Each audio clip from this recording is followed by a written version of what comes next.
মেয়েকে হারানোর যন্ত্রণা, হাতে পচা ডিম, আদালত চত্বরে জাহাঙ্গীর দম্পতির বিরুদ্ধে ক্ষোভ উগড়ে দিলেন ফলতার বাসিন্দা। বহু বছরের ক্ষোভ, অপমান আর বিচার না পাওয়ার যন্ত্রণা বুকে নিয়েই মঙ্গলবার ডায়মন্ড হারবার আদালত চত্বরে হাজির হলেন ফলতার বাসিন্দা খুরশিদ খাঁ। হাতে ছিল পচা ডিম, যা তার দীর্ঘদিনের জমে থাকা ক্ষোভের প্রতীক। জাহাঙ্গীর খান ও তার স্ত্রীর বিরুদ্ধে প্রতিবাদ জানাতে এদিন আদালত চত্বরে এই ব্যতিক্রমী বিক্ষোভের প্রস্তুতি নিতে দেখা যায় তাকে। তার অভিযোগ, 2017 সালে জমি জমা সংক্রান্ত বিবাদের জেরে তার পরিবার ভয়াবহ অত্যাচারের শিকার হয়েছিল। সেই ঘটনার ক্ষত আজও শুকোয়নি। খুরশিদ খাঁর দাবি, 2017 সালে ফলতা এলাকায় জমি নিয়ে বিবাদ চরম আকার নেয়। সেই সময় জাহাঙ্গীর খান ও তার অনুগামীরা পরিকল্পিতভাবে তার বাড়িতে হামলা চালায় বলেই অভিযোগ রয়েছে। সবচেয়ে মর্মান্তিক অভিযোগ, ওই হামলার সময় ইট ছোড়া হলে গুরুতর জখম হয় খুরশিদের মাত্র 6 বছরের কন্যা। শিশুটির মাথায় গুরুতর আঘাত লাগে বলে দাবি পরিবারের। রক্তাক্ত অবস্থায় তাকে দ্রুত হাসপাতালে নিয়ে যাওয়া হয় এবং চিকিৎসকেরা প্রাণপণ চেষ্টা করলেও শেষ পর্যন্ত শিশুটিকে বাঁচানো যায়নি বলেই অভিযোগ রয়েছে। নিজের মেয়ের মৃত্যু প্রসঙ্গে কথা বলতে গিয়ে আদালত চত্বরে আবেগপ্রবণ হয়ে পড়েন খুরশিদ। তিনি বলেন, আমার মেয়ের কোনো দোষ ছিল না, বড়দের জমি বিবাদের বলি হতে হলো আমার একটা ছোট্ট নিষ্পাপ শিশুকে। এত বছর কেটে গেল, কিন্তু আমি বিচার পেলাম না।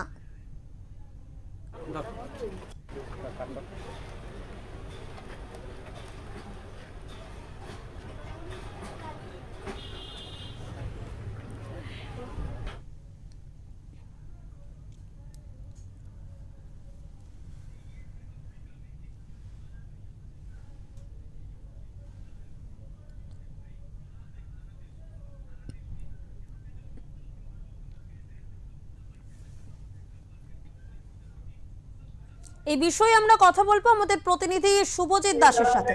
শুভজিৎ, তোমার কাছ থেকে জানতে চাইবো যে আজ গ্রেফতার করা হয়েছে জাহাঙ্গীর খানের স্ত্রী রোজিনা বিবিকে এবং তাকে আদালতে তোলা হয়েছে। ঠিক সেই কখন তাকে আদালতে তোলা হয় এবং সেই সময় আদালত চত্বরে এক ব্যক্তি হাতে ডিম নিয়ে বিক্ষোভ দেখান, তার ঠিক কি অভিযোগ রয়েছে? দেখো, তোমাকে যেটা প্রথমে বলে রাখি যে জাহাঙ্গীর খানের স্ত্রীর বিরুদ্ধে যখন রুজু হয়েছিল গত পরশুদিন, তারপর থেকেই এলাকা থেকে পলাতক ছিল। জাহাঙ্গীর খানের স্ত্রীর খোঁজে এলাকায় তল্লাশি অভিযান চালানো হয়েছিল। আর সকালবেলা বিষ্ণুপুর থানা এবং উস্তি থানার সংযোগকারী জুলফিয়া এলাকা থেকে জাহাঙ্গীর খানের স্ত্রী রোজিনা বিবি ওরফে সেরিকা বিবিকে গ্রেপ্তার করে পুলিশ। অভিযুক্তকে যখন ডায়মন্ড হারবার আদালত চত্বরে যখন নিয়ে আসা হয়, তখন এলাকার বেশ কয়েকজন তাকে ডেকে বিক্ষোভ দেখায় এবং তাদের মধ্যে একজন ছিল খুরশিদ খাঁ। তিনি জানান যে গত 2017 সালে জাহাঙ্গীর এবং তার দলবল তার বাড়িতে চড়াও হয় এবং বাড়ি ভাঙচুর করে। সেই সময় ইটের আঘাতে গুরুতর অসুস্থ হয় খুরশিদ খানের মেয়ে। দীর্ঘদিন চিকিৎসাধীন থাকার পর অবশেষে মৃত্যু হয়। সেই মৃত মেয়ের কবরস্থ করতে দেয়নি জাহাঙ্গীর ও তার দলবল। পরবর্তী সময়ে পুলিশের কাছে অভিযোগ জানিয়েও খুব একটা লাভ হয়নি বলে জানিয়েছেন তিনি। এর পাশাপাশি জাহাঙ্গীর খানের স্ত্রীকে আজ আদালতে তোলা হয়েছে এবং অস্ত্র আইন থেকে শুরু করে একাধিক জামিন অযোগ্য ধারায় মামলা রুজু করা হয়েছে জাহাঙ্গীর খানের স্ত্রীর বিরুদ্ধে। ইতিমধ্যেই এখন আদালতে পেশ করা হয়েছে, কিন্তু আদালতের কি নির্দেশ বা কি রায় এখনো পর্যন্ত পাওয়া যায়নি। সেই রায়ের দিকে তাকিয়ে রয়েছে রাজনৈতিক মহল থেকে শুরু করে আমরা। ধন্যবাদ শুভজিৎ তোমাকে। জাহাঙ্গীর খানের স্ত্রী রোজিনা বিবিকে ইতিমধ্যে গ্রেফতার করে আদালতে তোলা হয়েছে ডায়মন্ড হারবার আদালতে এবং সেই আদালত চত্বরে তাকে তোলার সময় বিক্ষোভ দেখাতে দেখা যায় এক ব্যক্তি। অভিনব ভাবে প্রতিবাদ জানাচ্ছেন, বিক্ষোভ দেখাচ্ছেন এক ব্যক্তিকে দেখা যায় হাতে ডিম নিয়ে তিনি বিক্ষোভ দেখাতে এসছেন। পূর্ববর্তী কোনো ঝামেলার কারণেই কিন্তু জাহাঙ্গীর খান এবং তার স্ত্রীর বিরুদ্ধে প্রতিবাদ জানাতে হাতে ডিম নিয়ে আদালত চত্বরে হাজির হয়েছেন। যেমনটা জানা যাচ্ছে, সন্তান হারানোর ক্ষোভ উগড়ে দিতেই এই প্রতিবাদ।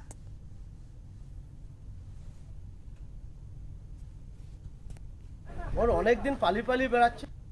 আমার প্ল্যানিং করে আমার দোকানে একজনকে কাজে দিয়ে আমার চুরি করে নেয় মাল, করে তাকে নিয়ে গেছে থানায়, বলছে 6 জনকে মার্ডার করার জন্য আমি ওকে রেখে দিয়েছি বলে আমাকে তুলিয়ে দিয়ে আমার বাড়িঘর তোর ভাঙচুর করে সকাল না হতে হতে। কোনো ঝগড়া নেই, কিচ্ছু নেই। তারপরে প্ল্যানিং করতে করতে আমাকে দিনের পর দিন আমাকে ঘর ছাড়া করে মিঠুনদের কাছে বিচার জানাই, কোনো পাইনি। নবান্নে জানাই এবং মমতার কাছেও জানাই, বহু জায়গায় যায়, কোনো বিচার পাইনি। এখন অবধি বাড়ি ছাড়া হয়েছিল এবং এই সব হওয়ার ফলে ও পালিয়ে বেড়াচ্ছে এই সরকার আসার ফলে। না এখন তো গ্রেপ্তার হয়ে গেছে, গ্রেপ্তার হয়ে গেছে। আর রিকা এবং- বিবিও তো গ্রেপ্তার। হ্যাঁ, ও গ্রেপ্তার হয়ে গেছে। কতটা সমস্ত- খুশি?